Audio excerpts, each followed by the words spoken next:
ఒక్కసారి కొమ్మూరి గోల్డ్ కి కాల్ చేయండి. తాకట్లో ఉన్న మీ బంగారాన్ని విడిపించి మార్కెట్ ప్రైస్ కి వాళ్ళు కొనుక్కుని మిగతా డబ్బులు మీకు ఇచ్చేస్తారు. నమస్తే గురుగారు. నమస్తే అమ్మా.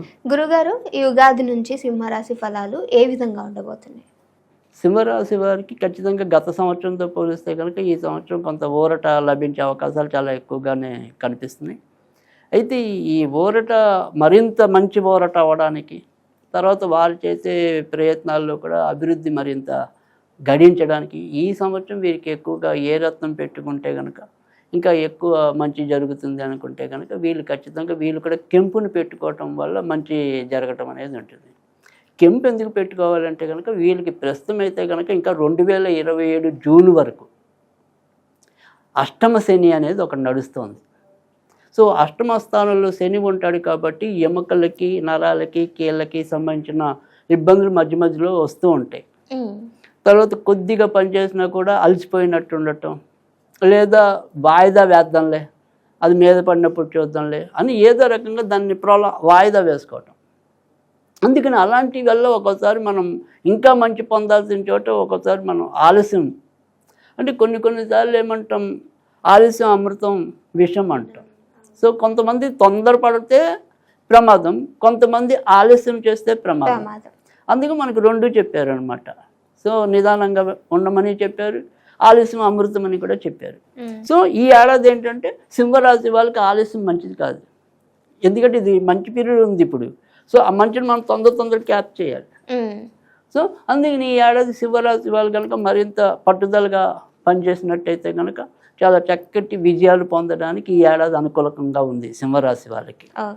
తర్వాత భార్యాభర్తల మధ్య ఉండే చిన్న చిన్న వైరుధ్యాలు కూడా ఈ ఏడాది సమసిపోతాయి. ముఖ్యంగా డిసెంబర్ తర్వాత నుంచి అంటే ఇప్పుడు ఏదైనా సరే వృత్తి ఉద్యోగాల రీత్యా కూడా భార్య ఒక చోట పనిచేస్తూ భర్త ఒక చోట పనిచేస్తూ ఉన్నా, లేదు భర్త విదేశాల్లో ఉండి భార్య ఇక్కడ ఉండి ఇబ్బంది పడుతున్నా, ఇలాంటివి ఏమైనా సరే భార్యల భర్త మధ్యన ఉండే సంయోగం అనేది ఏదైతే ఉంటుందో అది డిసెంబర్ నుంచి చాలా చక్కగా వాళ్ళిద్దరు అన్యోన్యత మరింత పెరగడానికి, అలా ఏదైనా సరే ఇద్దరు వేరు చోట్ల ఉంటే కనుక మళ్ళీ వాళ్ళిద్దరు దగ్గర అవ్వడానికి, ఇలాంటి మంచి ఫలితాలన్నీ కూడా వాళ్ళకి డిసెంబర్ తర్వాత గోచారంలోకి రావటం అనేది ఉంటుంది.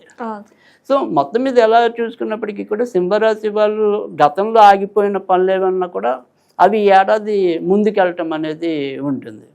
అయితే విదేశాలకి వెళ్ళాలి అనుకునే ప్రయత్నాలు మాత్రం డిసెంబర్ లోపే చేసుకోవటం మంచిది. డిసెంబర్ నుంచి కొద్దిగా విదేశాలకి వాటికి వెళ్ళాలి అనుకుంటే అంత ఈజీ ఉండదు. సో అందుకని విదేశాలకి వెళ్దామనే కోరిక ఏదైనా ఉంటే మాత్రం దానికి సాధ్యమైనంత వరకు డిసెంబర్ లోపే ప్రణాళిక రచించుకోవటం అనేది అవసరం అన్నమాట. ఇక సంతానపరంగా ఉండే ఏదైనా సరే అంటే విద్యార్థులు, వాళ్ళ సంతానంలో విద్యార్థులు అంటే పిల్లలు మనకి చదివే వాళ్ళు ఉంటే కనుక వాళ్ళు కూడా అభివృద్ధిలోకి రావటం అనేది ఉంటుంది.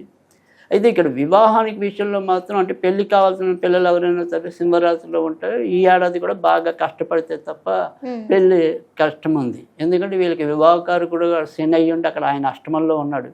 సో అందుకని ఒక్కోసారి సంబంధాలు దగ్గర వచ్చి కుదరకపోవటం, లేదు ఈ పిల్లలే ఒక్కోసారి ఈ ఏడాది చేసుకుంటాలే పై ఏడాది చేసుకుంటాలే అని వాయిదాలు వేస్తూ ఉండటం. అందుకని అవి ఏంటంటే పీటల దాకా ఎక్కడం అనేది కొద్దిగా కష్టం ఉంది. సో అందుకని ఒకవేళ పెళ్ళి అనుకుంటే మాత్రం పట్టుబదలను విక్రమార్కుల్లో ప్రయత్నించినప్పుడు మాత్రమే ముందుకెళ్ళటం అనేది జరుగుతుంది. కనుక ఆ రకంగా వీళ్ళు కొంత సఫర్ అవ్వాలి. సో వివాహం కావాలనుకునే వాళ్ళు మాత్రం మంచి కృషి చేయండి. అది ఇంకా మిగతా విషయాల్లో మాత్రం అభివృద్ధి చాలా బాగుంది. ఓకే, ఈ సింహరాశి వారు కెంపుని ఏ సమయంలో ధరించాలి అంటారు? అయితే వీళ్ళు కూడా కెంపు ఎప్పుడైనా ఎవరికి వచ్చినప్పటికీ కూడా దాన్ని ఆదివారం పూట ధరించడం అనేది అవసరం. అయితే ఈ కెంపు వీళ్ళు ఆదివారం పూట ధరించవలసిన వీళ్ళు మాత్రం ఏంటంటే ఏదైనా సరే శ్రీరామచంద్రుడికి అంటే శ్రీరాముడికి పూజ చేసి పెట్టుకున్నట్టయితే కనుక మరిన్ని మంచి ఫలితాలు రావటం అనేది ఉంటుంది. సో ఆ రకంగా సింహరాశి వాళ్ళు ధరిస్తే మంచి ఉంటుంది. ఓకే గురువు గారు, నమస్తే.